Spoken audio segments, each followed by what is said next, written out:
preparados para contar la verdad. La mayor deuda de todos los niveles de gobierno es la seguridad. Uno de los objetivos es combatir actos delictivos. Cuando la verdad se investiga, la mentira tiembla. Yo tengo otros datos. No les gusta la crítica, pero hay cosas que se tienen que decir. Que no es falso, pero se exagera. Es cuestionar, es pensar distinto. Cuando la política se mide ante la justicia. Así las cosas. Dice lo que otros quieren ocultar.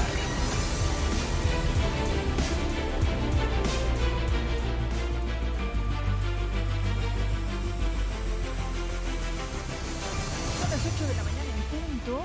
El día de hoy, viernes 13 de marzo de este 2026. Me da mucho gusto saludarle a través de esta señal, la de W Radio. Usted está escuchando Así las cosas Querétaro. Hoy, 13 de marzo, es pues un día especial porque tenemos informaciones que van apuntando para el fin de semana y que, oiga, por cierto, yo tengo mucho sueño el día de hoy. ¿Y qué cree? Que hoy es el Día Internacional del Sueño. Vamos a revisar un poco de las efemérides que el día de hoy están presentándose. Hoy, 13 de marzo, es el Día Internacional del Sueño. ¿Y en qué radica este Día Internacional del Sueño? Pues vamos a platicar en el transcurso de este día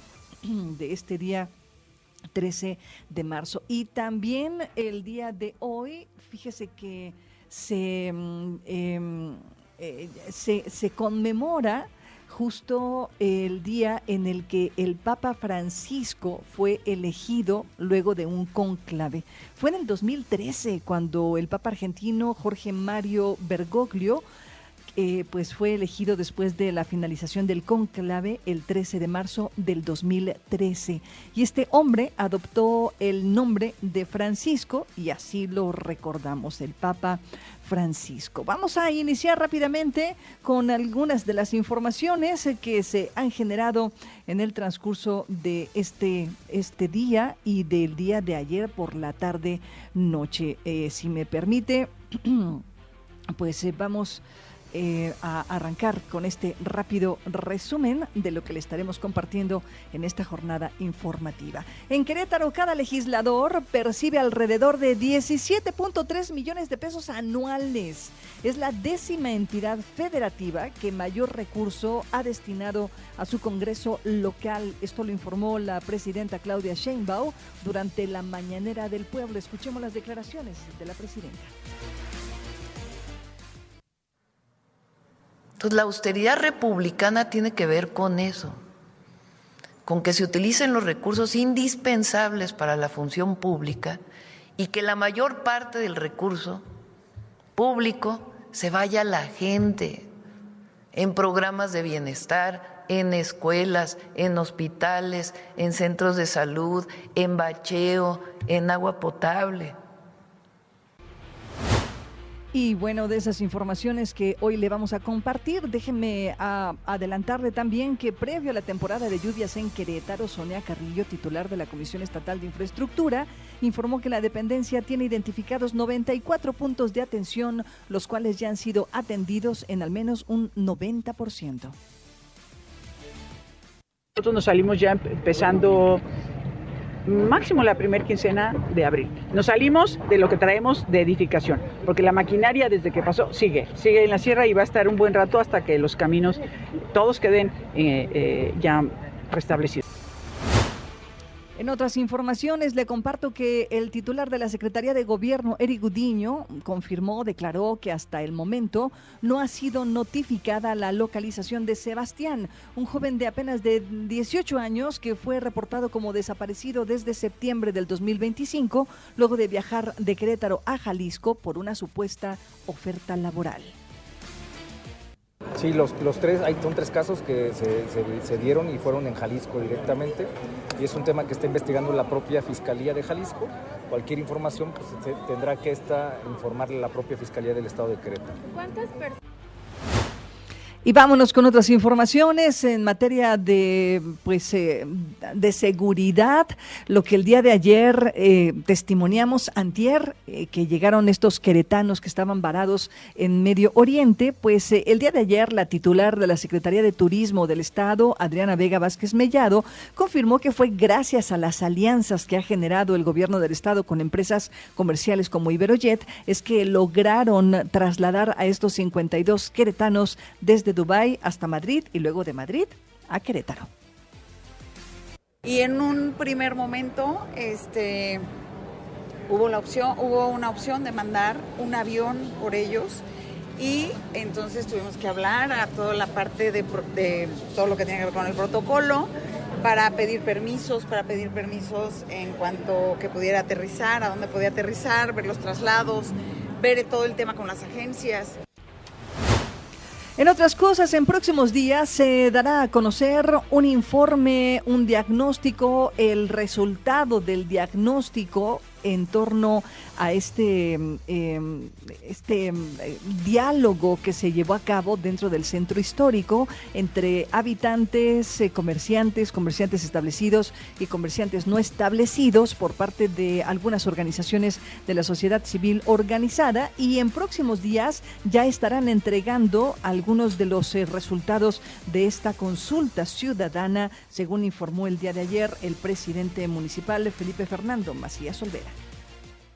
Eso va a ser muy valioso, porque por primera vez la voz ciudadana de los colectivos también van a poder dar un diagnóstico y un análisis de todo lo que ha dado la administración municipal para que puedan realizar su labor dignamente. Efectivamente, este diagnóstico estará entregándose por parte de organizaciones de la sociedad civil, un ejercicio que está haciendo Cívica Querétaro. Aquí le platicamos de ello en semanas anteriores, y bueno, pues también la intención es que participe el municipio a través de la Secretaría de Participación Ciudadana. Y vamos con otras cosas. Hablando del municipio, el presidente municipal confirma que las obras que se realizan en la calle Obreros deben de estar finalizadas en el mes de mayo, y todas las acciones que están implementando para proteger aquella zona de las inundaciones inevitables que vienen, a veces más graves que en otros años, a propósito de las lluvias atípicas que cada vez son más típicas en el estado de Querétaro.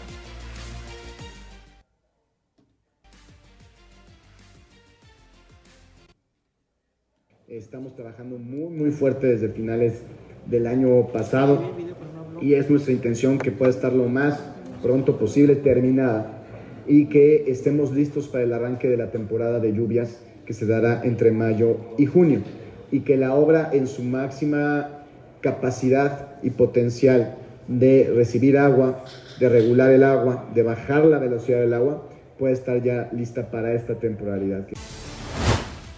Y en otras cosas, este fin de semana, ya sabe usted, hubo una marcha, esta marcha del 8M, y pues de nueva cuenta hubo pintas en el centro histórico y particularmente en las iglesias. Monseñor Martín Lara Becerril, quien es vocero también de la Iglesia Católica de la Diócesis aquí en Querétaro, dijo, bueno, mire, esto yo lo voy a decir con mis palabras, pero dijo algo así como, ya chale, ya nos agarraron de su puerquito.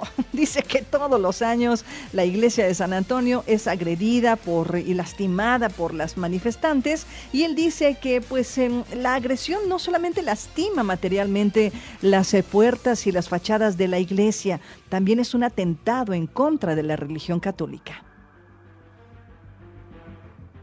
La violencia no se responde con la violencia. Respetamos mucho la lucha de las mujeres como tal. Respetamos mucho la dignidad como personas, pero el hecho de que la violencia se responda con la violencia, pues no habla de una gran prevención.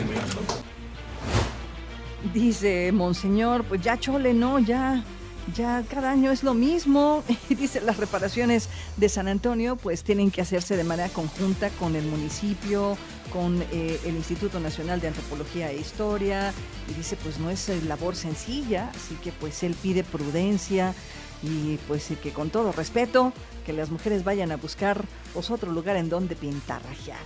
Bueno, eso lo digo yo, ¿eh?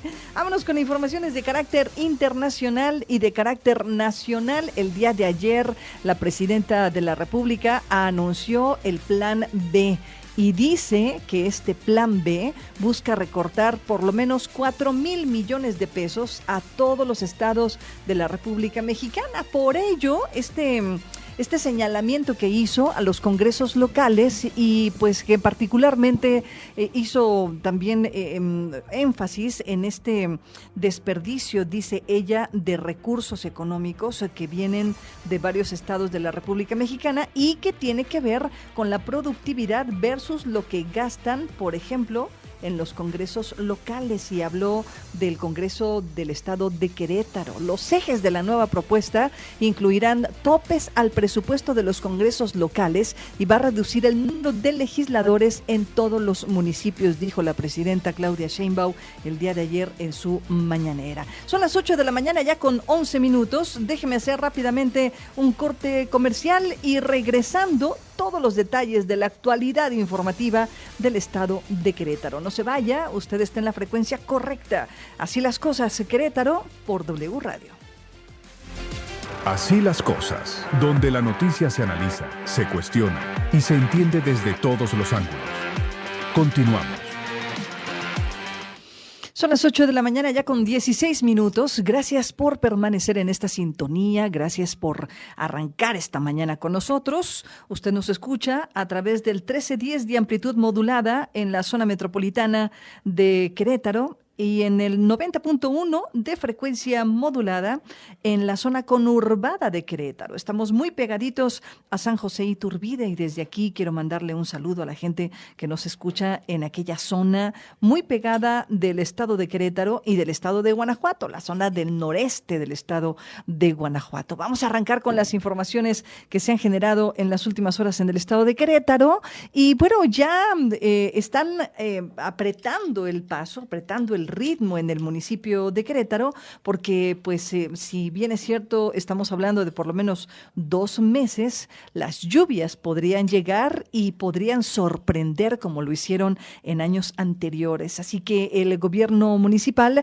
ha insistido en invertir una cantidad importante para arreglar, para rehabilitar, para preparar aquellas zonas en donde el año pasado hubo pues algunas afectaciones. No solamente el municipio, también el Estado está trabajando de la mano con la autoridad municipal para poner en orden aquellos puntos de riesgo que podrían significar de nueva cuenta riesgos para este 2026. Sonia Carrillo, quien es la titular de la Comisión Estatal de Infraestructura, ha informado sobre estos trabajos que se están llevando a cabo no solamente en la zona metropolitana, sino en otras partes del estado de Querétaro. Como usted lo sabe, pues las afectaciones de las lluvias del 2025 fueron muy severas y diversas, no solamente en la zona metropolitana, varias comunidades y varias ciudades de la zona serrana, pues se vieron severamente afectadas por estas lluvias que llegaron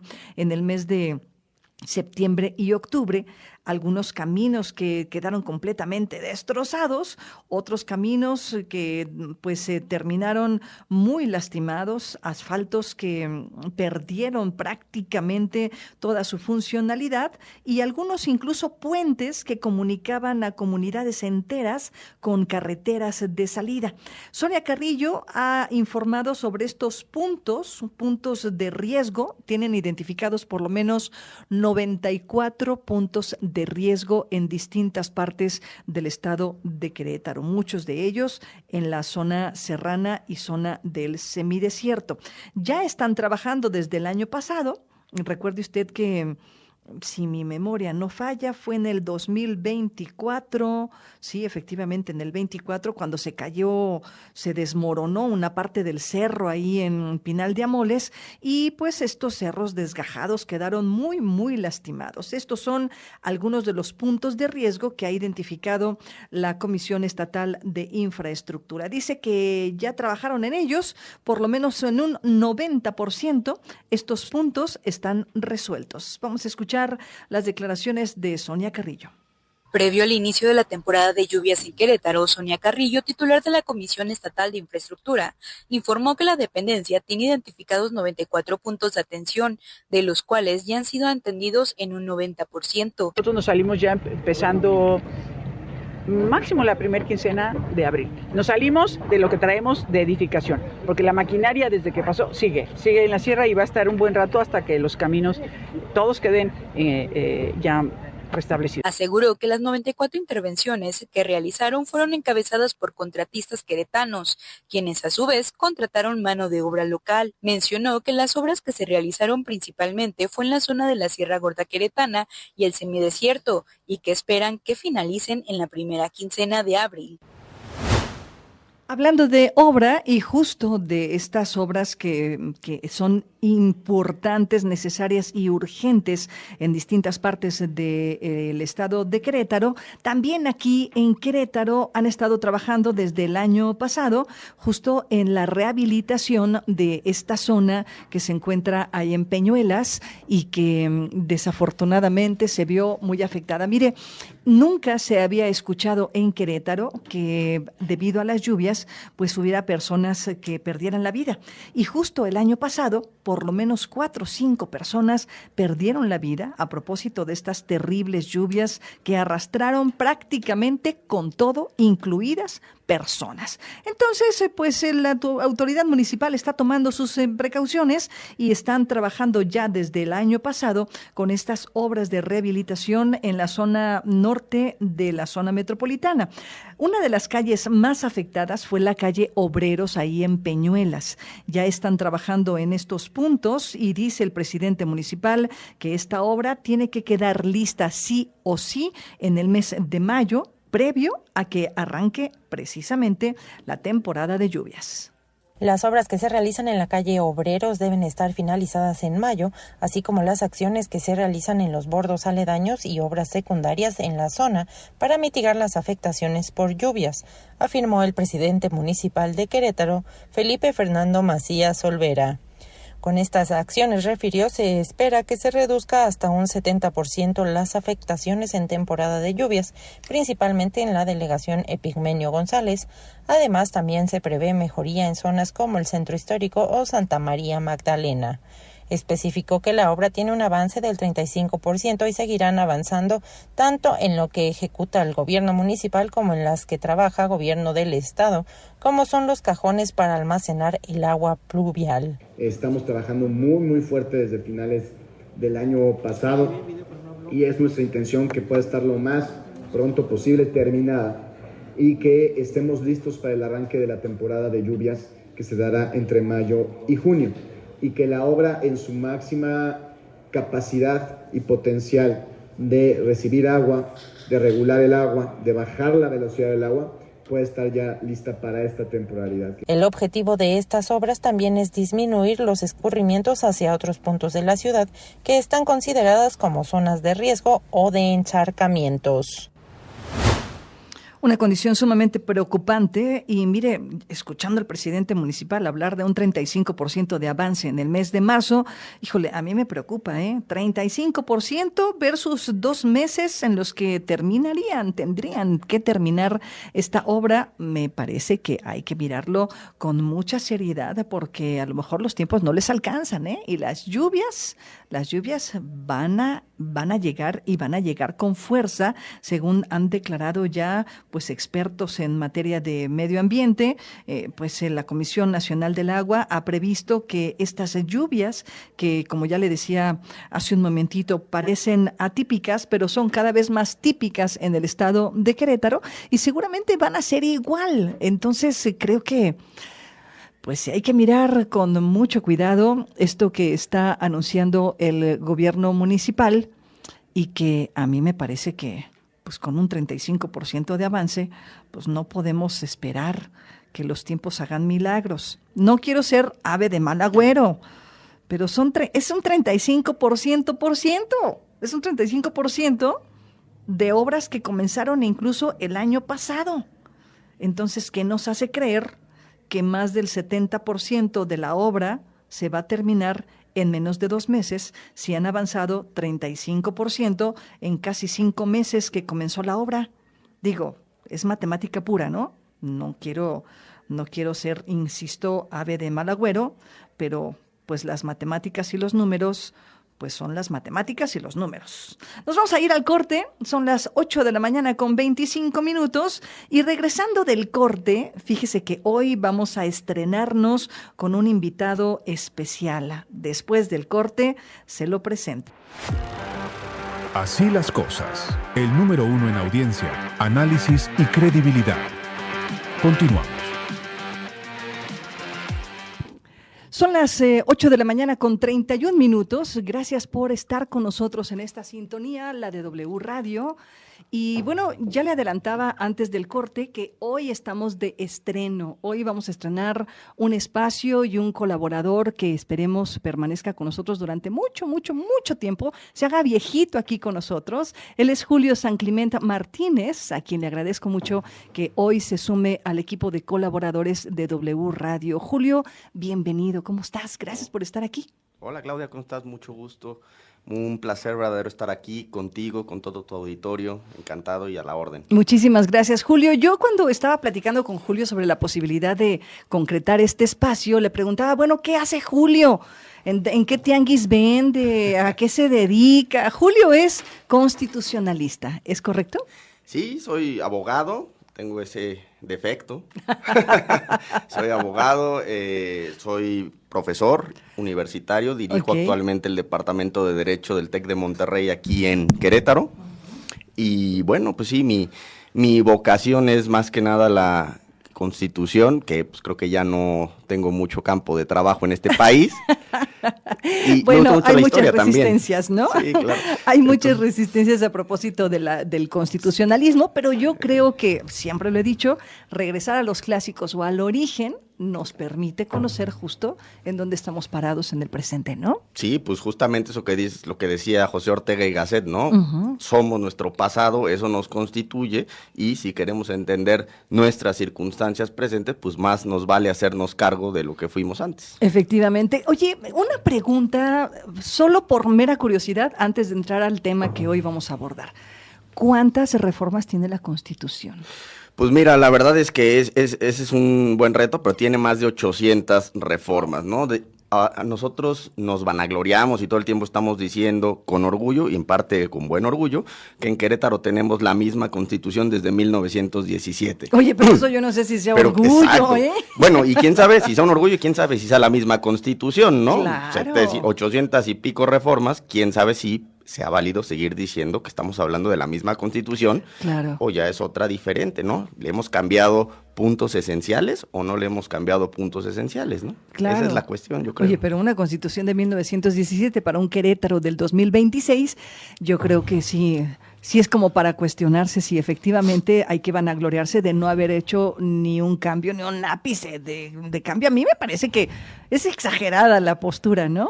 Sí, bueno, mira, están las dos posturas. Por ejemplo, los Estados Unidos tienen la Constitución desde 1787 y le han hecho 26 reformas, nada más. Okay. Lo que pasa es que allá el sistema es diferente. Sí. Aquí la apuesta siempre es a la ley. Si tú le preguntas a un chico o a una chica que va a estudiar Derecho, oye, ¿qué estudias? Pues antes de entrar te dicen, no, yo voy a estudiar leyes. O la abuelita te dice, oye, hijito, ya estudiaste leyes, ¿no? Claro. Porque aquí en México, en los países hispanoamericanos, obviamente en España, la tendencia siempre es hacia la ley. En Estados Unidos no, y eso en buena parte es lo que les ha permitido mantener una reforma actualizada. ¿Cómo le hacen ellos? Pues los que lo actualizan todos los días son los jueces y juezas, ¿no? Aquí en México, pues justamente son los legisladores. Exactamente, ¿no? Tenemos una legolatría, así como la idolatría que le tenemos a muchas cosas, pues en México hemos tenido una legolatría. Una idolatría a la ley, un culto a la ley. Y eso tiene sus riesgos, Claudia, porque pues si adora el mexicano, la mexicana la ley, pues tiene el riesgo de que cualquier cosa que pongamos en la ley, así sea una barbaridad como tantas veces lo hemos hecho, pues creo yo malamente que eso es derecho, ¿no? Y que eso es justo. Oye, Claro. pero nada más se pusieron de acuerdo las mayorías políticas porque tenían los votos necesarios para sacar una reforma legal o constitucional, la que quieras. Ah, pues eso es la ley, eso es el derecho. Óigame, no. También hay que tener un punto mínimo de razonabilidad al hacer esas cosas. Esa es mi opinión, ¿no? Oye, qué interesante. Así que el derecho no necesariamente es la ley, y de eso en este espacio vamos a estar hablando a lo largo de muchos viernes, porque la intención es que usted y yo aprendamos juntos y aprendamos de los expertos, porque no lo podemos saber todo, no podemos tampoco entenderlo todo, y justo Julio se suma a este grupo de colaboradores para tratar de explicar en qué consiste y por qué resulta necesario o no una constitución, como ya lo decíamos, una constitución modificada o reformada, si esto abona o no al crecimiento de la gobernabilidad o de la gobernanza de los estados. Y justo para allá quiero arrancar, Julio, si te parece, pues vamos arrancando con lo que hoy nos toca. Y habíamos elegido hablar el día de hoy de esta reforma judicial que todavía está atorada y que yo lo decía el día de ayer en otro espacio informativo en la noche. Me parece que a los legisladores se les está juntando la chamba, ¿no, Julio? O sea, es decir, aquí en Querétaro todavía no hemos podido liberar la discusión de la reforma judicial, una reforma que pues arrancó con toda formalidad el año pasado. En abril del año pasado ya debió de haberse votado en la legislatura, aunque todavía están dentro de los tiempos. Todavía no terminan de ponerse de acuerdo, y ahora viene esta famosísima reforma electoral que la presidenta Claudia Sheinbaum ha estado discutiendo justo el día de ayer, molesta o no, no lo sabemos. Anunció que si no va el plan A, entonces el plan B le va a doler más a los congresos, particularmente a los congresos locales. Sí, exactamente, y justamente estaba escuchando aquí en esta estación a Loret de Mola ayer, que decía que, bueno, se les van a dejar ir a los cabildos, ¿no? Exacto. Especialmente. Cabildos y congresos, Cabildos 4,000 y millones de pesos de recorte presupuestal en este famosísimo plan B. Pero pues sí, si consideramos el mapa electoral del país, pues en buena medida esos ataques tendrían que ir hacia el propio partido Morena, ¿no? Por supuesto, exacto. Y fíjate, yo platicaba el día de ayer con un diputado local y le decía, oye, esta reforma pues finalmente es un balazo en el pie para el propio partido, ¿no? Justamente. ¿No? Sí. ¿Quién sabe si es que están operando esas resistencias al interior del partido que pues tratan de que no estemos en ese PRI de los años 80 o de los años 70, que fue realmente el PRI del máximo autoritarismo que hemos tenido en este país, donde no había prácticamente oposición al presidente de la República. Hoy, pues, posiblemente están habiendo estas guerras intestinas en Morena, no lo sabemos, ¿no? A manera de hipótesis, qué quiere el expresidente López Obrador, qué quiere la presidenta Claudia Sheinbaum y las huestes de cada uno de ellos, ¿no? ¿Y en dónde se atraviesa esto que no terminamos de entender a propósito de las reformas constitucionales? Decía la presidenta, hay que homologar los criterios a nivel nacional, pero a ver, explícame, Julio. La reforma judicial implica una serie de reformas a la manera en cómo eligen a los ahora magistrados y jueces del Poder Judicial. Hasta ahí vamos bien. Sí, en cuanto a la forma, totalmente. ¿En dónde radica la importancia de la mirada constitucional para la reforma judicial y para la reforma electoral? Mira, los constitucionalistas y las constitucionalistas nos hemos pasado mucho tiempo inventando cuál es la mejor constitución posible. Y la realidad de las cosas es que una constitución que no atiende a los problemas históricos y presentes de los países, pues no sirve para nada, ¿no? Es un bonito documento, le decía Ferdinand Lassalle a Karl Marx y a Friedrich Engels a mediados del siglo XIX. Es un papelito de buenos deseos, ¿no? Entonces, una constitución, o en este caso una reforma constitucional, que no atiende a la realidad, sirve para dos cosas, para nada y para nada, ¿no? Ahora, ¿por qué te digo esto? Pues porque en México hemos tenido históricamente, en el siglo XIX, pero también en el siglo XX, muy marcadamente con el priismo, hemos tenido una concentración de poder absoluta, ¿no? Sí. El ejecutivo, el legislativo y el judicial han sido lo mismo. En el siglo XX se aventaron la puntada a los presidentes de mandar de representante al extranjero al presidente de la Corte, representando al presidente de la República. O sea, ese tipo de cosas pasaban. Ahora, el problema más grave de la reforma judicial, a mi parecer, es que esta reforma no solo no favorece la separación de poderes. ¿Y por qué es importante la separación de poderes en una república? Pues porque cuando más concentrado está el poder, pues más riesgo de autoritarismo habrá, ¿no? Si el poder es muy grande, pues los ciudadanos y las ciudadanas tenemos que estar pues protegiéndonos, a ver qué barbaridad se les ocurre que nos impacte en el día a día. Ahora, una de las principales utilidades de dividir el poder, pues es tener acceso a la justicia. Oye, que tú y yo tenemos un contrato y no nos ponemos de acuerdo, tú me rentaste una casa y yo no te pagué la renta, pues que tú tengas derecho a ir con un juez o con una jueza que no sea mi amigo y que resuelva la controversia imparcialmente, ¿no? Y esto tú y yo somos particulares, pero imagínate que te estás peleando no contra Julio San Clemente, te estás peleando contra el gobierno. Imagínate que el juez lo puso el gobierno. Claro, entiendo. O ingirió en la colocación de jueces. Claro. Entonces, ¿qué autoridad moral, por hablar con la terminología cuatroteísta, o qué independencia judicial, para decirlo técnicamente, va a tener, ¿no? Imagínate, no solo pensemos en ti y en mí y en el gobierno, pensemos también, obviamente, en el crimen organizado, ¿no? Que puede tener interés en poner sus propios jueces para resolver sus causas, pero no nos pongamos tan trágicos. Las grandes corporaciones, ¿no? Los grandes despachos de abogados y abogadas.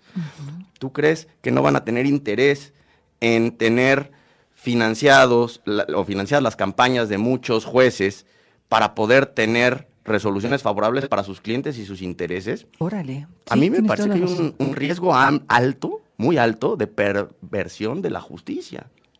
Por esa independencia. Ese es el principal riesgo que yo advierto y es sustancial. Ahora, que si votamos a los jueces por voto popular, a mí me parece una vacilada. El acordeón lo dejó clarísimo, ¿no? Estaba escuchando hace unos meses a don Ricardo Sodi, que es un abogado muy respetado, que fue a hablar ahí con Ciro Gómez Leiva, y decía, yo mandé a hacer un estudio actuarial para ver la posibilidad matemática de que salieran electos y electas las personas que aparecían en los acordeones. ¿Cuál era la probabilidad estadística de que salieran? Y le salió una cosa así como para la anécdota, de 1 de 7,000 millones. Una locura así, ¿no?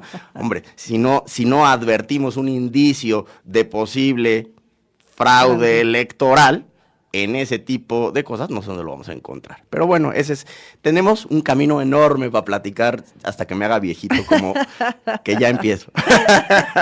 Oye, Julio, entonces, fíjate, eso no lo habíamos advertido. Hemos platicado de la reforma judicial en muchas mesas, con diputados, con expertos, pero justo este punto al que haces referencia, entonces no es tanto, a ver, lo voy a decir así desde mi ignorancia, Julio, no es tanto que se elijan a los representantes del Poder Judicial, no es tanto que se elijan, sino a quién se elige. O sea, es decir, una de las cosas que está peleando Acción Nacional aquí en Querétaro es los perfiles. ¿Quién va a colocar los perfiles para ocupar estos cargos? Sí, claro, los perfiles son muy importantes. Ahora, no es que antes tuviéramos a los juristas clásicos en persona en la judicatura, había de todo y se colaban muy malos perfiles también con el anterior sistema, que tenía muchas deficiencias. Aquí no se trata de reivindicar la justicia federal o locales que teníamos antes en el país. No, el problema es, déjame frasearlo de esta manera, la colocación de incentivos perversos en el mecanismo de elección de los que van a llegar a la boleta. A ver. El problema, el menor de los problemas, a mi manera de ver las cosas, es pues ya por quién votas cuando ya te ponen una boleta enfrente, que te ponen 200 candidatos y no conoces a nadie. Bueno, ese sí es un problema, pero antes hay otro problema. Y no es un problema nuevo, es un problema que nos viene desde el siglo XIX, en la Constitución del 57, cuando también votábamos a los magistrados de la Suprema Corte de Justicia de la Nación. ¿Y qué es? Que hay un filtro intermedio de alguien, en aquel entonces don Porfirio, don Sebastián o don Benito Juárez, fuera el presidente que fuera, hoy ¿quién está filtrando las candidaturas que se van a la tómbola y luego a la boleta? ¿No? Ese es el problema. Oye, pero si llegan buenos perfiles, depende qué entiendas por buenos perfiles, porque si hay algún tipo de contubernio con el elector intermedio, que eran los famosísimos comités. Te acordarás que existió un comité en el Poder Judicial que presidía, si mal no recuerdo, el exministro Saldívar. Había otro comité en el Poder Judicial donde estaba Mónica González Contró, la directora del Instituto de Investigaciones Jurídicas de la UNAM, y había otro en el Poder Legislativo. Yo creo que ahí hay buena parte del riesgo de la reforma judicial. Esos filtros, ¿quién decide qué perfiles sí y qué perfiles no son buenos? Oye, el que tenga 8 de promedio, oye, con todo respeto, un 10 de promedio en la Universidad del Grupo Sol, claro, pues no es garantía, y además no es exactamente igual a un 10 de promedio, no sé, en la Escuela Libre de Derecho, en otras instituciones más exigentes. O sea, es absolutamente disparejo, 1. 2, a las personas como yo, que tuvimos malas calificaciones en la carrera, pues yo no sabía que 20 años después me iban a cargar la mano por mi flojera de cuando fui estudiante. qué injusticia, ¿no? Claro. O sea, me parece gravísimo, sobre todo alguien como yo. Oye, Julio, entonces, a ver, el tema es, yendo un poco más profundo, no es quién aparezca en la boleta, sino el camino que tuvo que recorrer para aparecer en esa boleta. Pues sí, exactamente, eso es gravísimo a mi manera de ver las cosas. ¿Y tú crees? A ver, esta es una pregunta muy simple como ciudadana, común y corriente, de a pie y que no sabe absolutamente nada de derecho. Pero ¿esta elección garantizará mejores condiciones para la procuración y administración de justicia en este país? No, yo creo que no.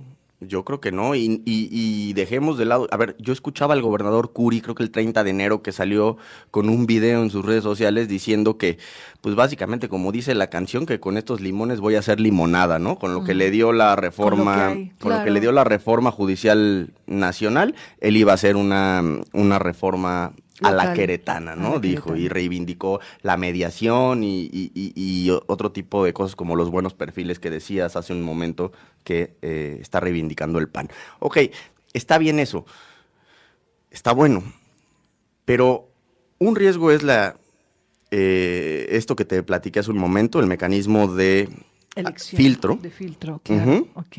Y eso te tiene atado de manos la Federación con la reforma judicial. Y hay otro tema muy importante que se ha dicho poco y que ayer en Templo Mayor, en Reforma, salía algo relativo a esto que te voy a decir y que me parece muy importante. El Tribunal de Disciplina Judicial. Oye, sí, mucho se habla, pero no se entiende mucho, ¿eh? Claro, esto es algo así como el Tribunal de Salubridad de Robespierre. En la Revolución Francesa. ¿Qué es esto? Pues un tribunal que va a revisar lo que haga la ya no tan suprema, por lo visto, Corte de Justicia de la Nación, porque ya no es tan suprema porque la va a revisar el Tribunal de Disciplina, ¿no? Entonces, el que revisa, pues, en buena lógica me parece más supremo. Sí, claro. Pero es muy grave porque es un instrumento que se puede usar muy mal. Se puede usar como un instrumento de persecución de jueces y juezas. ¿Por qué? No, pues porque ahí en la ley orgánica se establecen ciertas facultades del Tribunal de Disciplina Judicial. Hoy el Tribunal de Disciplina puede perseguir la deshonestidad, puede la mala aplicación del derecho, puede perseguir la corrupción, pues cosas que suenan muy loables. Ahora, ¿qué, a juicio de quién o qué va a ser la corrupción de un juez? ¿A juicio de quién va a ser una mala aplicación del derecho?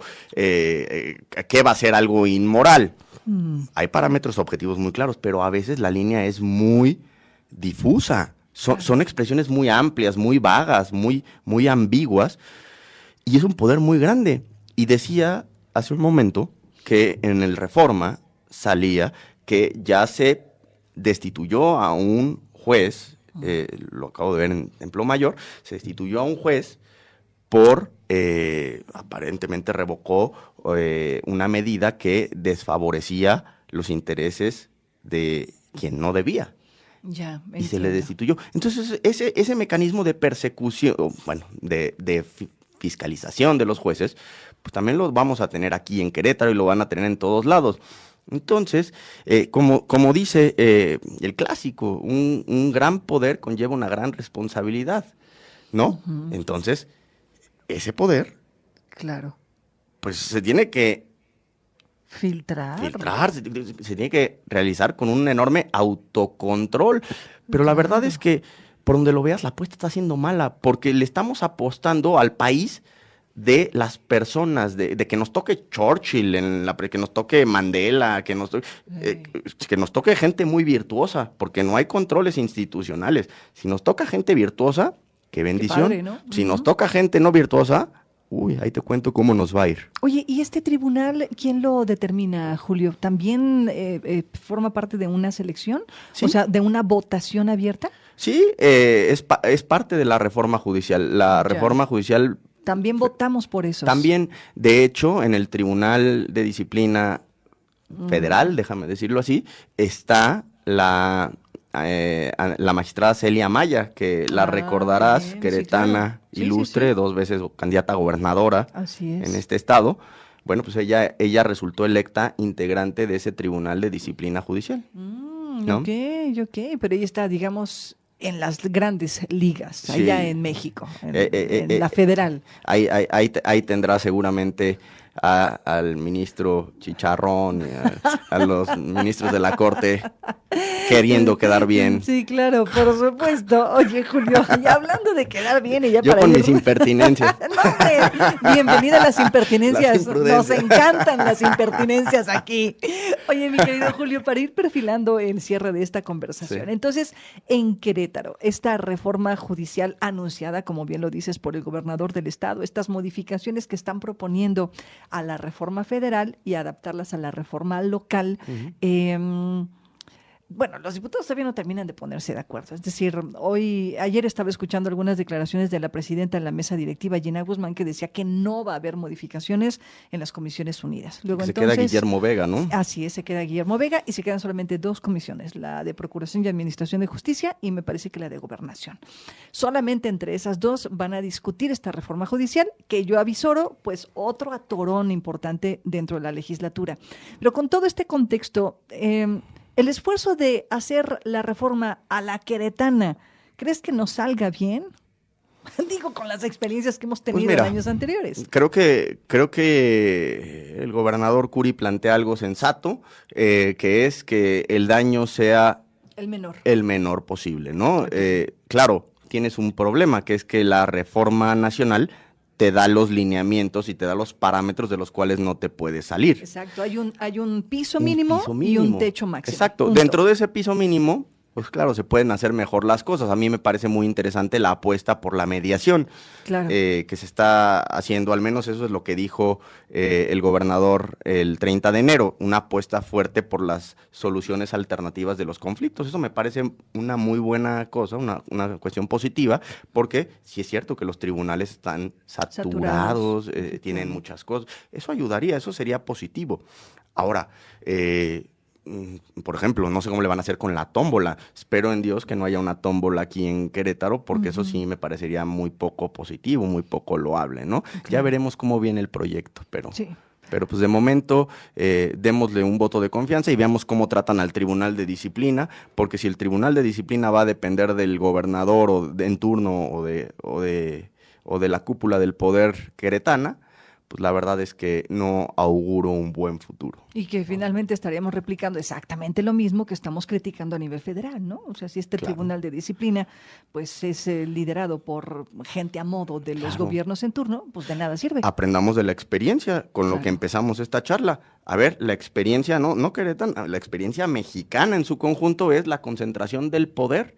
Pues entendamos que una constitución que aspire a ser aplicable, a ser vigente, a ser real en la vida de las personas, que es lo que nos interesa, pues tiene que hacerse cargo de desmantelar estas concentraciones de poder. Sin eso y sin la voluntad, sin la cultura constitucional, sin la virtud cívica, sin el deseo de querer desmantelar las concentraciones de poder, pues no se va a realizar, ¿no? Y eso va para el gobierno de aquí y de cualquier lado, pero también va para nosotros los ciudadanos y ciudadanas, ¿no? También tenemos que tener esa cultura de pues querer siempre limitar al poder en todos lados, ¿no? En las universidades, en la familia. Claro, en nuestro metro cuadrado inmediato, ¿no? Claro, es habituarnos a que pues la cultura de derechos, la cultura de igualdad, la cultura de los límites, de los contrapesos, pues se habitúe a nuestro día a día, ¿no? Claro, por supuesto. Y como bien lo dices, si en nuestro cotidiano, si en nuestro metro cuadrado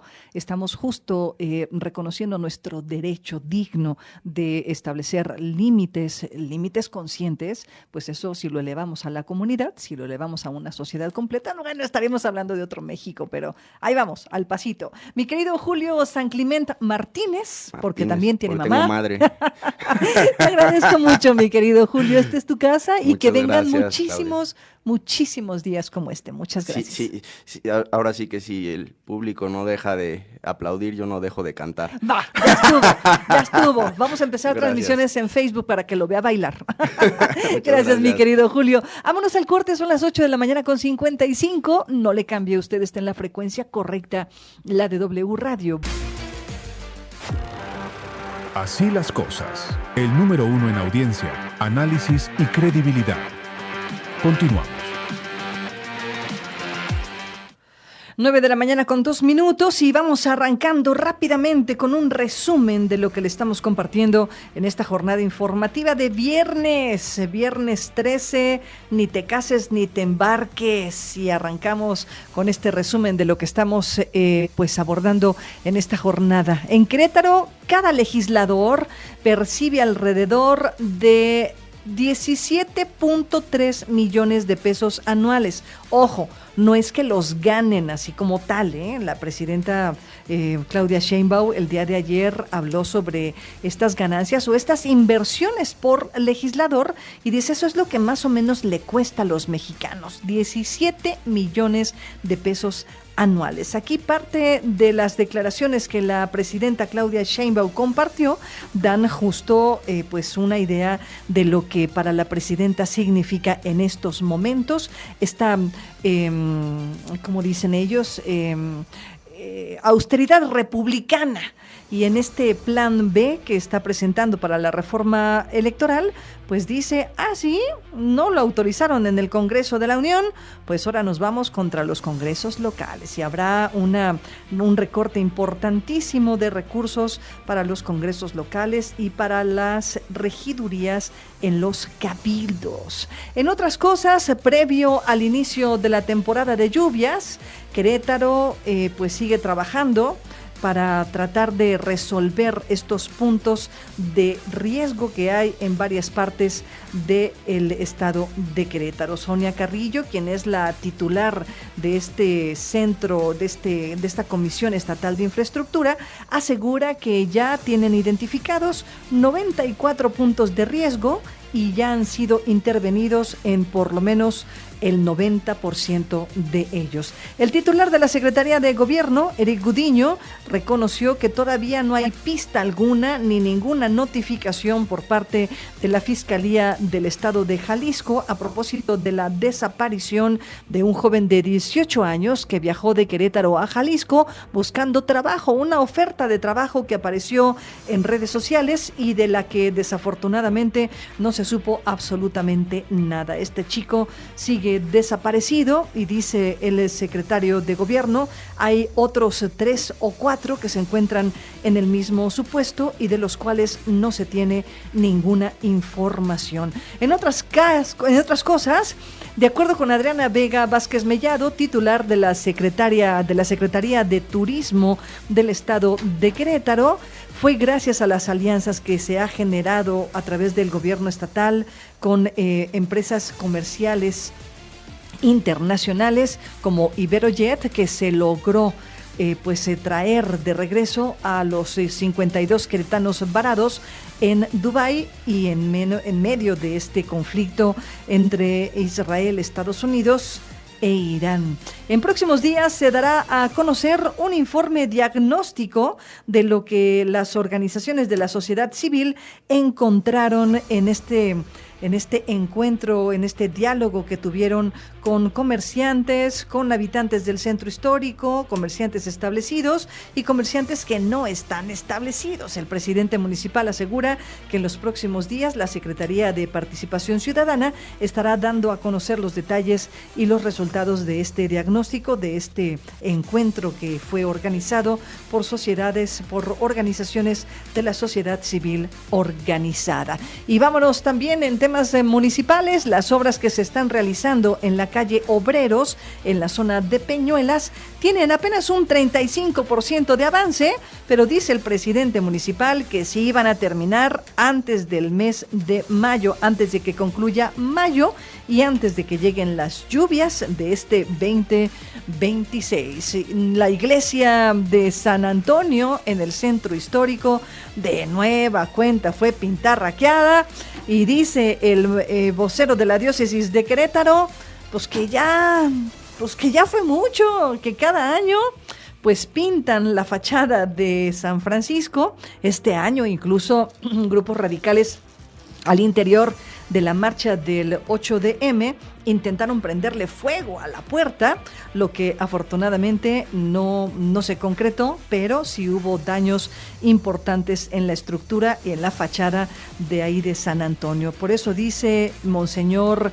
Martín Lara Becerril que pues que aguas, ¿no? Que ya estuvo bueno, que cada año se gasta una cantidad importantísima de recursos para poder rehabilitar la fachada de San Antonio.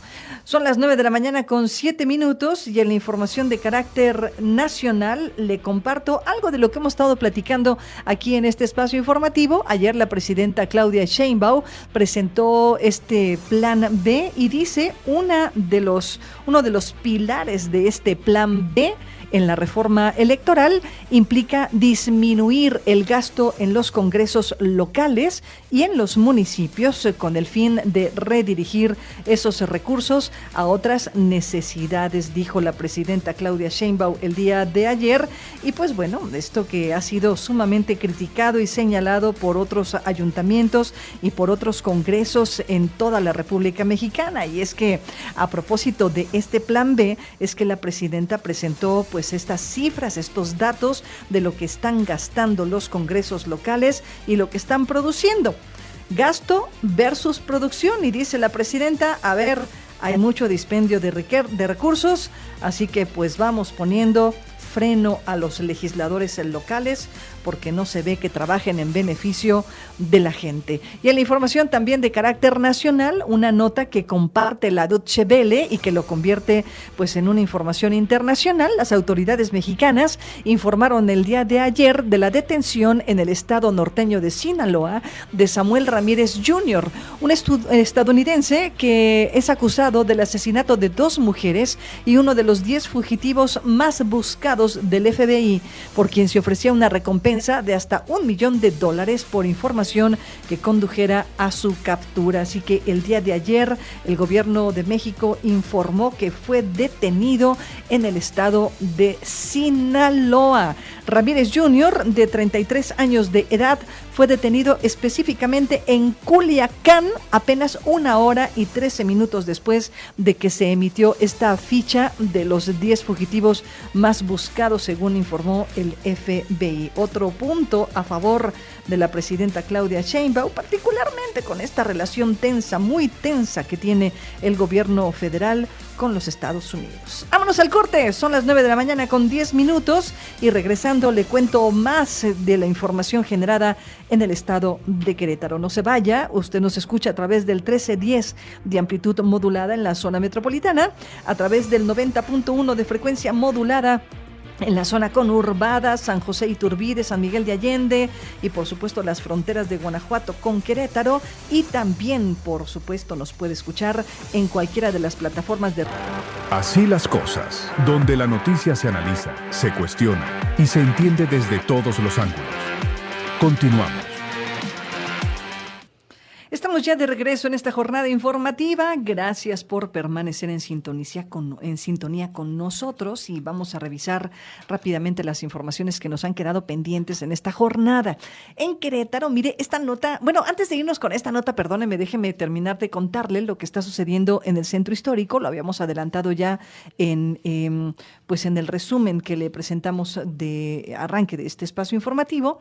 Se está realizando esta jornada de preguntas a los habitantes del centro histórico, a los que lo viven ahí, a los que viven en el centro histórico, a los que trabajan en el centro histórico y a los que de alguna manera visitan el centro histórico, visitantes, comerciantes establecidos, comerciantes no establecidos, habitantes del centro histórico, todos ellos han sido consultados según este organismo, esta experiencia que está liderando Cívica Querétaro, esta confederación de organizaciones de la sociedad civil organizada que busca tratar de encontrar un punto de acuerdo para que haya una conciliación y una convivencia más sana para todos ahí en el centro histórico. Dice el presidente municipal que en los próximos días ya se estarían entregando los resultados de este diagnóstico, un diagnóstico que, ojo, fue acompañado por la Secretaría de Participación Ciudadana. Vamos a escuchar por lo pronto las declaraciones del presidente. En próximos días se dará a conocer un informe diagnóstico respecto al comercio informal en el centro histórico realizado por la sociedad civil organizada, adelantó el presidente municipal de Querétaro, Felipe Fernando Macías Olvera.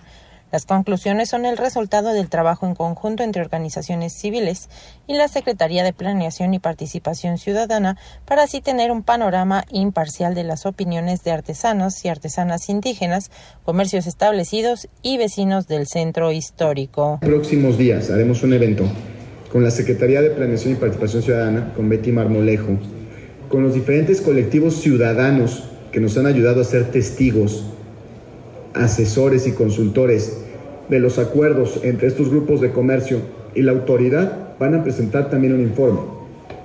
Eso va a ser muy valioso porque por primera vez la voz ciudadana de los colectivos también van a poder dar un diagnóstico y un análisis de todo lo que ha dado la administración municipal para que puedan realizar su labor dignamente. Afirmó que durante el fin de semana pasado se pudo observar en diferentes puntos del centro a vendedores artesanos, pero aclaró que no cuentan con los permisos y es por eso que continúan las mesas de trabajo para que puedan realizar su labor de manera digna, pero en el marco de la formalidad y el orden. Macías Olvera recordó que han destinado espacios específicos para que los artesanos puedan ofrecer sus productos, esto dentro del centro histórico, entre ellos el Cine Teatro Rosalío Solano, el mercado artesanal ubicado en la calle Allende y está en espera la casona del Andador Independencia. Mire, no acostumbro a emitir opiniones digamos, alabando o aplaudiendo alguna acción de gobierno. Siempre he creído que para echarle porras al gobierno, pues para eso está la publicidad y la mercadotecnia. Pero voy a permitirme decirle algo respecto de esta iniciativa, que creo que es valiosa en tanto que están permitiendo que la sociedad civil organizada le ayude al municipio a gestionar mejor esta crisis por la que han pasado con el tema del comercio ambulante en el centro histórico. Bien por esa iniciativa, porque están escuchando a las sociedades organizadas, pero de la escucha hay que pasar a la acción y es ahí en donde quiero detenerme. Cuando una sociedad es escuchada, cuando un municipio, cuando una autoridad se abre a la participación ciudadana, tiene de facto la obligación de no solamente quedarse con la escucha, sino garantizar un compromiso de respuesta ante lo que ya escuchó de voz de los propios ciudadanos. Y es ahí en donde creo puede y debe evolucionar este ejercicio que el municipio de Querétaro está empujando.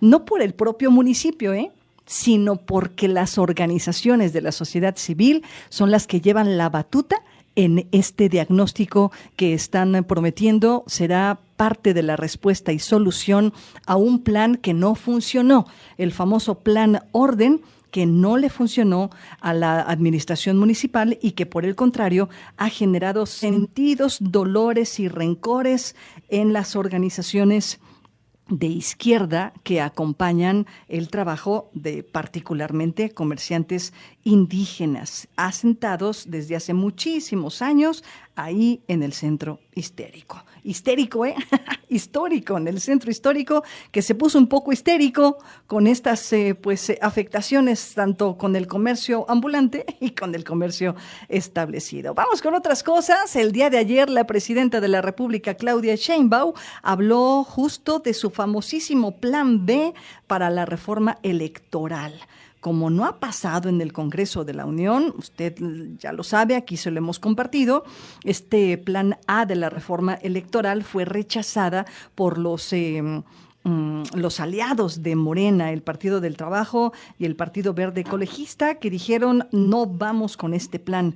Ayer la presidenta presentó su Plan B, que implica una reducción de 4,000 millones de pesos a los congresos locales y a las regidurías, a los cabildos. Pero la presidenta trató de justificar esta decisión poniendo en evidencia los gastos que tiene cada uno de los congresos locales en distintas partes de la República Mexicana, y Querétaro no fue la excepción. Aquí le contamos. Entonces, la austeridad republicana tiene que ver con eso, con que se utilicen los recursos indispensables para la función pública y que la mayor parte del recurso público se vaya a la gente, en programas de bienestar, en escuelas, en hospitales, en centros de salud, en bacheo, en agua potable. Bueno, pues eso es lo que decía en la mañanera. Vamos a tratar de recuperar la nota completa en donde le estamos explicando justo en qué consiste todo este conglomerado de cambios que está proponiendo la presidenta Claudia Sheinbaum a esta reforma electoral que, insisto, fue, como ya se lo comentamos aquí, pues se fue rechazada por sus aliados en el Congreso de la Unión, el Partido del Trabajo y el Partido Verde Ecologista. ¿Qué significa este Plan B? Bueno, pues dice ella, hay que hacer que este presupuesto sea utilizado de manera mucho más inteligente y que sea un presupuesto que alcance para las necesidades de la población. Es verdad que en estos momentos hay una crisis económica importante para el gobierno federal y muchos analistas aseguran pues se necesita echar mano de de otras estrategias financieras para mantener el ritmo de apoyos sociales que ha estado compartiendo el gobierno federal. Aquí la información completa. Derivado del reciente rechazo de la reforma electoral en el Senado de la República, la presidenta Claudia Sheinbaum exhibió los ingresos anuales que reciben los congresos y legisladores locales, bajo el argumento que era momento de disminuir los privilegios. En su presentación figuró Querétaro como la 10ª entidad federativa que mayor recurso destina a su congreso local, con 433,682,832 pesos anuales, que aproximadamente se distribuyen en 17,347,313 pesos por diputado.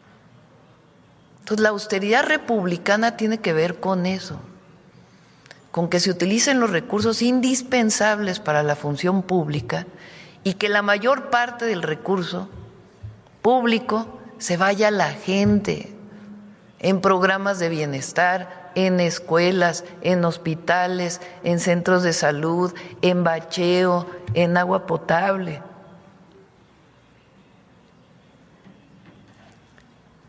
Hay quienes pues no quieren disminuir esos privilegios. Los únicos que votaron ayer por la propuesta de disminuir los montos del INE, de los partidos políticos, fue Morena, 12 diputados del Verde y un diputado del PT. Los demás, no. Empezando por ¿quiénes? Por el PRI, por el PAN, por Movimiento Ciudadano.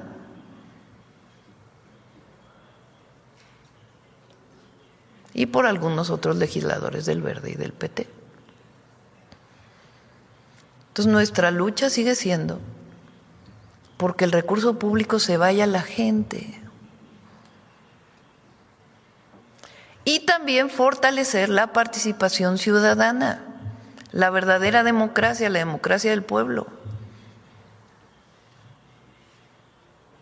Es decir, que la gente elija a todos los diputados, aunque sean de representación proporcional, que la gente pueda decidir sobre temas de sus municipios, temas de sus estados. Entonces no podemos perder de vista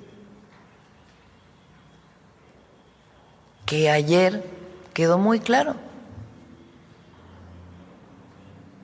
¿Por qué yo insistí en que se votara? Porque ya sabíamos que no iban a votar. Eso era, de hacía semanas públicamente habían dicho quiénes iban a votar en contra. Yo insistí a los diputados que se votara. ¿Por qué? Primero porque cumplí con la gente. Y eso para mí es de principios. Yo me comprometí a que iba a enviar una reforma que tuviera que ver con lo que pedía la gente. Y yo cumplí, primero. Y segundo, pues es muy importante ver quién votó, porque disminuyen los privilegios. Había muchos privilegios antes, los privilegios de quienes no pagaban impuestos.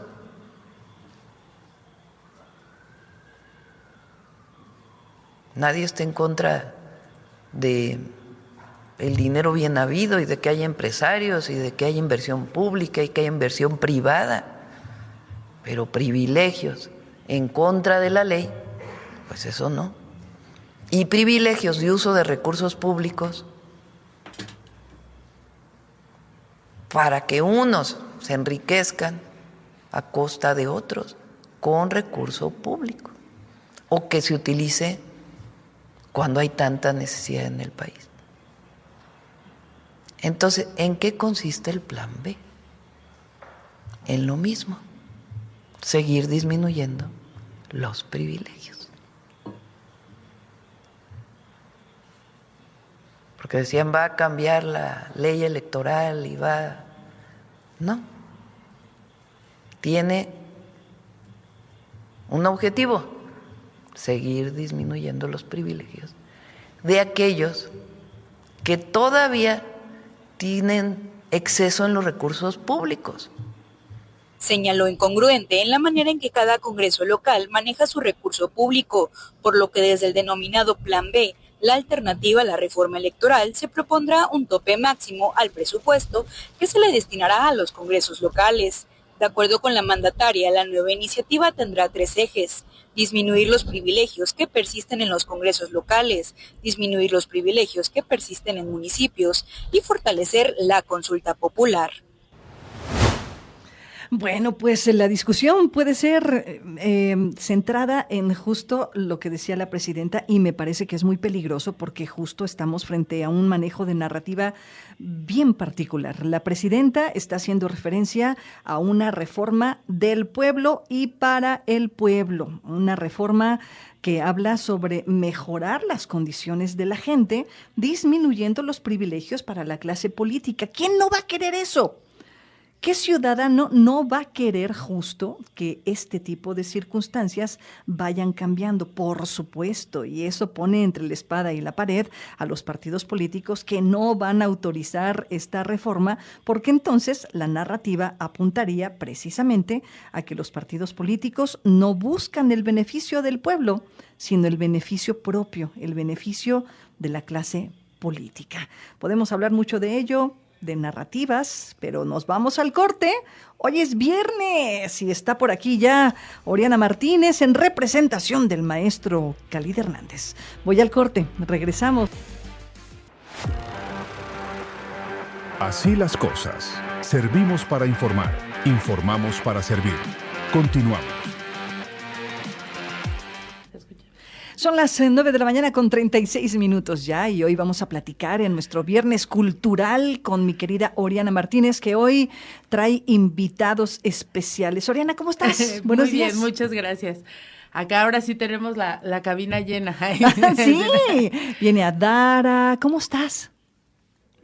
Es muy seria ella. Mira, ahí tienes otro micrófono. Ya escuchamos. Sí. Mira, jala tu micrófono, Adara. Se animó. ¿Cómo estás, Adara, el día de hoy? Eso, nomás era para que se escuchara también, ¿eh?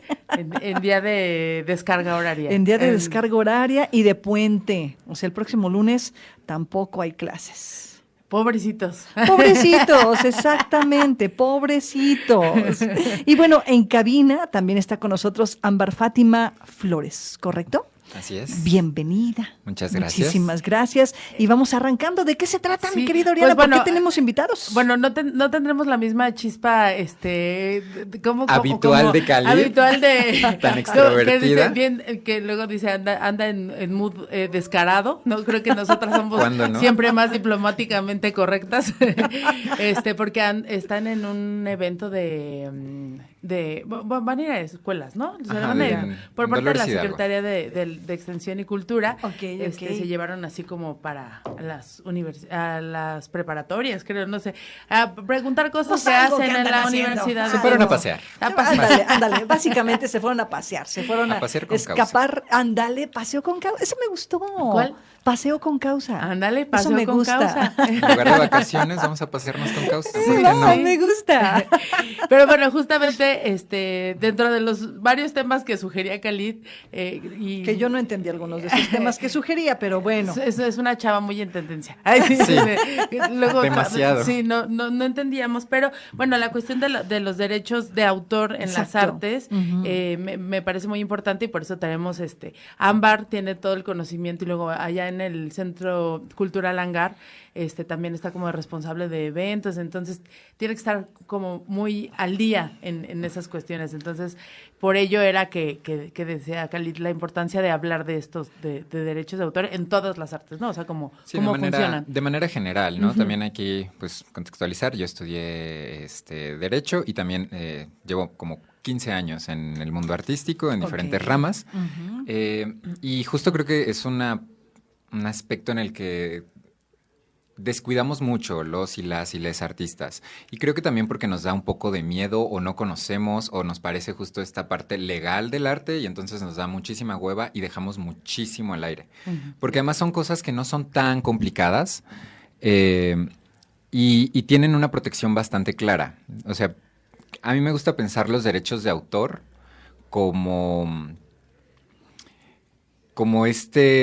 cuando naces. Porque realmente tú no necesitas registrar absolutamente nada para generar derechos de autor.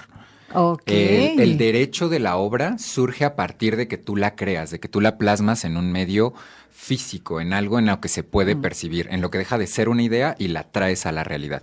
En ese momento, cualquier obra, sea de la rama que sea, genera derechos de autor. Ahora, eso es como cuando naces, pero...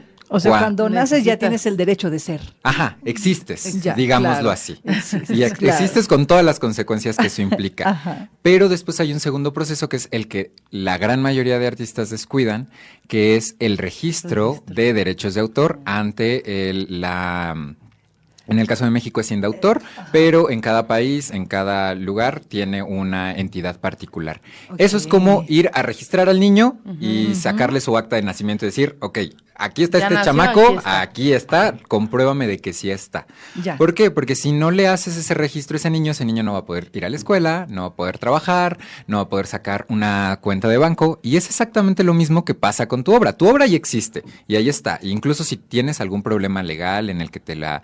en el que te la roban, que hay plagio, que están lucrando a partir de ella sin tu consentimiento, tú puedes pelearlo e incluso ganarlo sin el registro ante Indautor.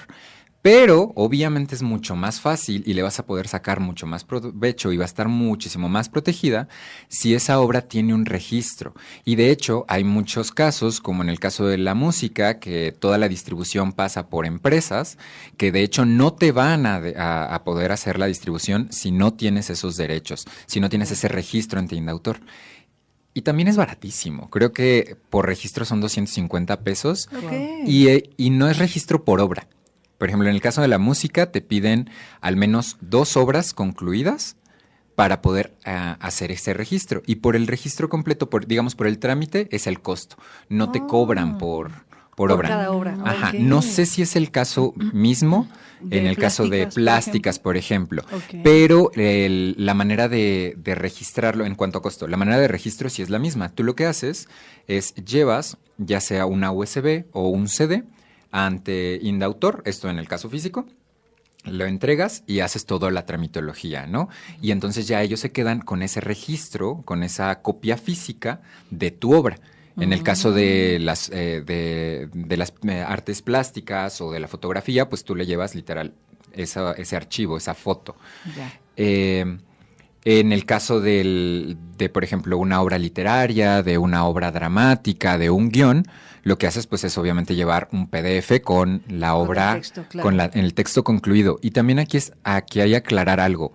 Esto no implica, y estoy haciendo comillas, ojalá se me escuche en la voz, calidades. No se entiende de calidades. Tú puedes registrar lo que tú quieras. Puedes registrar 2 notas mal cantadas. Okay. No se está evaluando lo que es la calidad. O sea, no hay como una curaduría para que te permitan registrarle. Okay. No. Nada más con que sea obviamente una creación nueva y novedosa. Hay pequeñas particularidades y aquí me gustaría como buena persona de derecho citar a la ley. Y para no equivocarme. Sí, claro, para no equivocarme, a la Ley Federal de Derechos de Autor, en su artículo 13, ¿qué ramas o reconocen o generan derechos de autor? Okay. Serían las literarias, novelas, cuentos, musical, con o sin letra. Ah, qué interesante. Dramática, obras de teatro. Danza también es sujeta de derechos, se graban y se entregan de la misma manera. Pictórica o de dibujo. Escultórica o de carácter plástico. Caricatura o historieta. Arquitectónica, también se pueden registrar, también generan proyectos arquitectónicos, son sujetos de derechos de autor. Okay. Cinematográfica y demás obras audiovisuales, lo cual es importantísimo el día de hoy con toda la producción audiovisual que hay en Internet. Programas de radio y de televisión, esto es sujeto de derechos de autor. Órale. Programas de cómputo, que también me parece súper interesante. Es decir, si tú generas código, si tú generas un juego, si tú generas diferentes programas que corran, esto también es sujeto y entregas una copia y eso se queda ahí. Ah, mira, qué interesante. Fotográfica y obras de arte aplicado que incluyen diseño gráfico, textil y de compilación, o sea, colecciones, enciclopedias, antologías que la persona haya curado.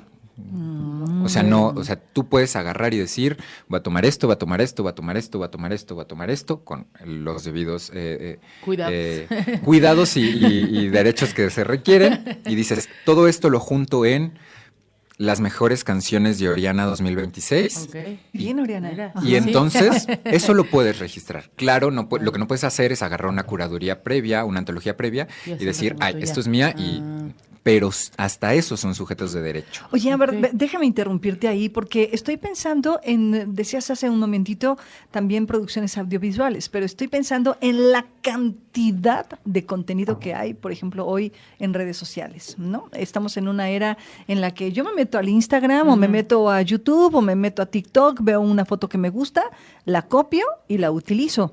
Eso también forma parte de este derecho de derechos de autor. O sea, también estaría incurriendo en un delito si tomo una fotografía así, con estas características, de esta forma. Hay una cosa que se llama fair use, que es uso libre o uso justo.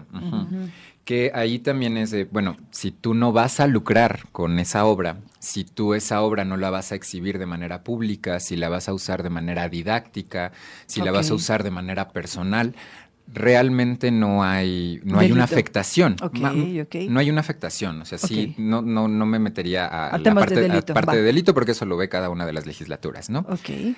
Pero también hay otra cosa, que es que pues el delito es cuando se persigue.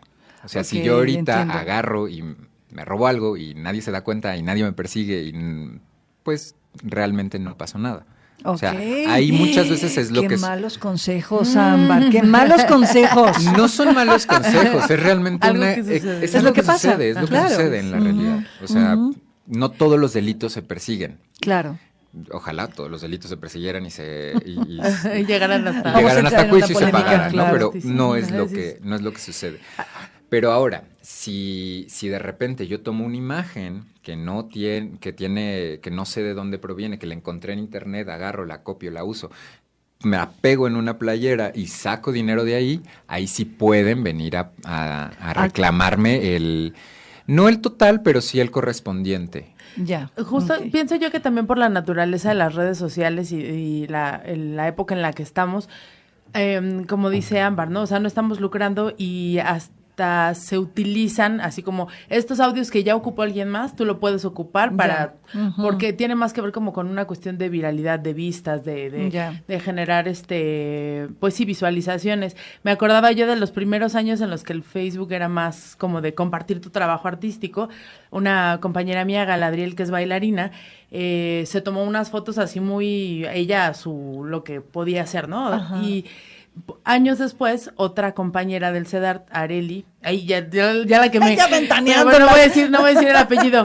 Hay muchas Arelis en Querétaro. Hizo unas agendas y tomó estas fotos de Gala. Ay, órale. Y entonces Gala ya estaba viviendo en Noruega, no sé dónde estaba viviendo en ese momento, y se dio cuenta por las redes y le dijo, ay, Gala, te voy a mandar tu agenda, trae tu foto, ¿no? Así como de que me quedaron padrísimas. Y Gala estaba muy molesta, pero ciertamente le dijeron, bueno, nunca registraste las fotografías. Y al momento de ponerlo en un lugar público, bueno, en su red social que la tenía pública, pues también no tenía mucha forma de haberla. Y justo alguien le dijo, es que si tú la hubieras registrado esas fotos y le hubieras puesto en el pie de foto, o sea, como toda la información, Arely hubiera dicho, ay, no, esta no la toco, ¿no? Pero si tú la compartes así, sin mayor cuidado, bueno, no sé ahí qué ocurrió, si estuvo bien, si estuvo mal, porque además Arely, pues a final de cuentas sí lucró con estas fotos o sea, no como la foto Arely. Solamente. Ay, Arely, quien quiera que seas. Tiene un apellido bien particular. Mejor no lo digas. No lo digas.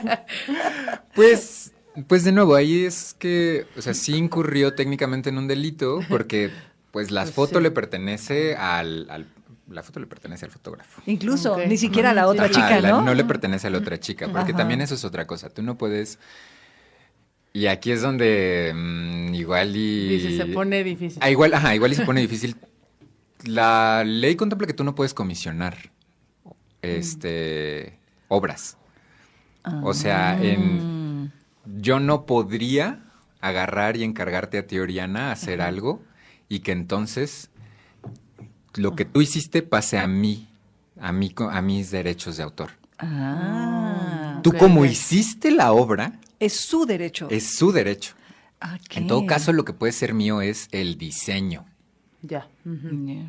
Okay. Pero, y aquí quiero aprovechar, porque entonces, ¿qué cosas no son objeto de derecho? Exacto. Que es el artículo 14. Ajá. No son objeto de la protección de derecho las ideas en sí mismas, las fórmulas, soluciones, conceptos, métodos, sistemas, principios, descubrimientos, procesos o invenciones de cualquier tipo. Claro. Y aquí no se espanten, porque están los derechos de autor y están los derechos de propiedad industrial.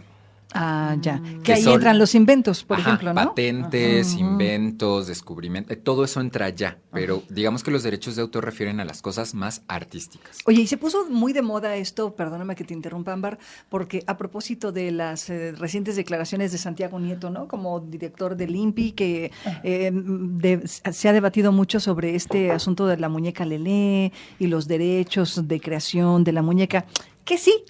A ver, te lo pregunto así abiertamente, que sí hay posibilidades prácticas jurídicas en el cotidiano de proteger la creación de una comunidad, porque además es una comunidad completa, no es, y además no solamente de Amialco, también habrá que decirlo. Sí, pero no entraría ni en derechos de autor ni en derechos de propiedad industrial. Okay. Eso ya entra en patrimonio y son cuestiones patrimoniales. Entonces el camino no es el correcto. No, o bueno, es que ahí la controversia sería si a Lelé le están intentando registrar justo como propiedad industrial. También hay que entender que y con los mismos derechos de autor pasa que se ceden licencias de explotación. O sea... Y las dos. Ajá, o sea... Por ejemplo, si tú vas a ocupar una canción mía en tu película, yo te puedo dar una sesión de derechos. Claro. Que ahí son los derechos, que dentro de los derechos de autor se dividen en derechos morales y en derechos patrimoniales. Los morales son irrenunciables, o sea, tú no puedes jamás en la vida renunciar a la autoría de una de tus obras, que eso es el derecho moral y que lo que les digo nace a partir de la creación misma de la obra. Okay. Y luego están los derechos patrimoniales, que son todos estos derechos de explotación, de exhibición, de sincronización, y ahí es donde sí se podrían, pensando a Lelé como algo de derechos de autor, el hacer la cesión y que para que alguien lo explote y de todos modos yo cobrar de ahí. No sé, y la verdad no sé cómo funcione en cuestiones patrimoniales, porque yo entendería que Lelé, más que una cuestión autoral, es una cuestión patrimonial de un pueblo, y de un pueblo que no necesariamente está circunscrito nada más a Querétaro. Claro. O sea, es el pueblo ñañú, que está muchísimo más hacia el Estado de México. Hacia el Estado de México, hacia también hacia Hidalgo, hacia San Luis, que igual Lelé no es como de toda la nación otomí, de toda la nación ñañú, pero habría que ver, ¿no? Claro. Y entonces también habría que ver cómo es que se explota, porque es una realidad. ¿Y quién lo puede explotar? Claro. O sea, el tiempo se nos está terminando, me quedan apenas 2 minutitos y, híjole, se me fue rapidísimo, sí. No manches. Yo justo además quería como hacer hincapié en lo que decíamos en un principio, que muchas veces es el paso que te saltas, pero también eso nos hace incurrir como artistas, y creo en este caso pienso yo como en escénicos. Alguna vez se nos hizo fácil tomar una obra de teatro y empezamos a dar entrevistas ya cuando íbamos a estrenar. Sí puedo decir los nombres porque además ya me llevo bien con la dueña de los derechos de autor. Una obra de Gerardo Mancebo del Castillo, que es un gran autor que falleció, creo que muy joven, como en el año 2000, si no me equivoco.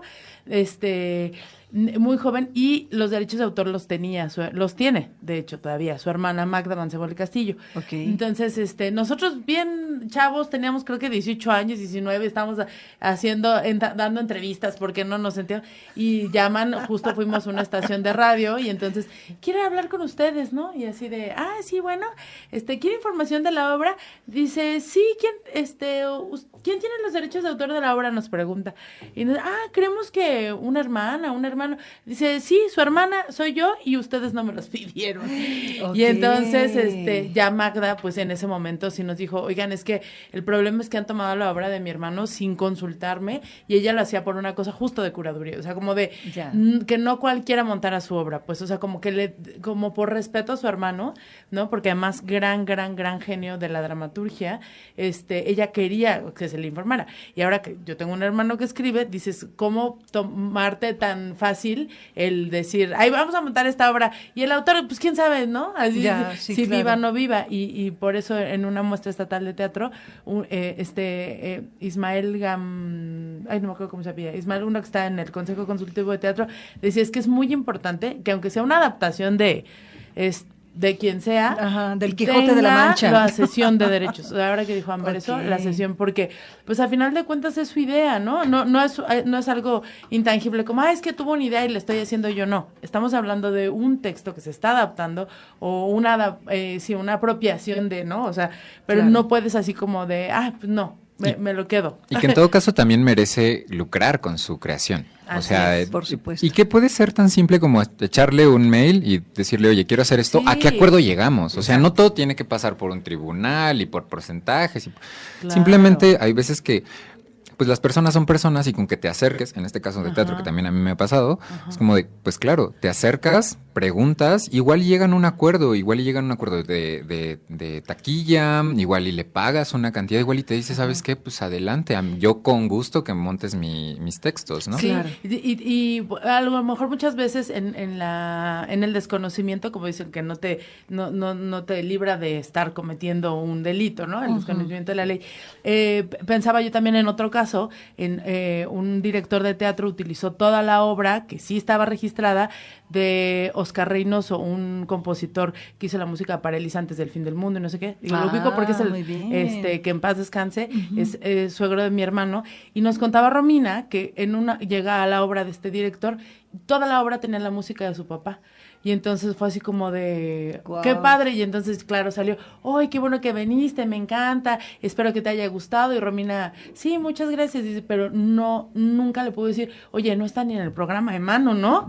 O sea, ya mínimo eso, dices, no sé quién tiene los derechos, no sé lo que sea, pero por lo menos reconoce cuando algo que estás ocupando, ya sea en las plásticas, para una foto, o para lo que sea, pues, en el teatro, en la danza, reconoce cuando no es trabajo tuyo, porque pues a cada uno le cuesta, a cada uno, ¿no? Y fíjate que yo me quedo con lo que decías al principio, Ámbar, es un derecho de nacimiento, literal y metafóricamente, ¿no? O sea, lo que sale de ti, finalmente nace de ti y tiene su propio derecho, porque existe a partir de ti, y entonces, siendo como una extensión de tu persona, pues claro que está en su derecho de ser reconocido como tal, ¿no? Independientemente de ley, si ya nos estamos poniendo muy románticos. Ámbar, esta es tu casa. Muchísimas gracias. Mi querida Oriana, muchísimas gracias. Muchas gracias por estar aquí con nosotros. Gracias, Adara. Ya se quedó callada Dara, así como de, ¿qué digo? ¿Qué digo, qué no digo? Ya nos vamos, muchas gracias, Cristian García. Va a ser tu cumpleaños, Dara, felicidades. La primera década. La primera década, qué barbaridad, y muchas que vienen, Dara. Prepárate, ¿eh? Ya nos vamos. Gracias, Cristian García en Controles Técnicos, gracias.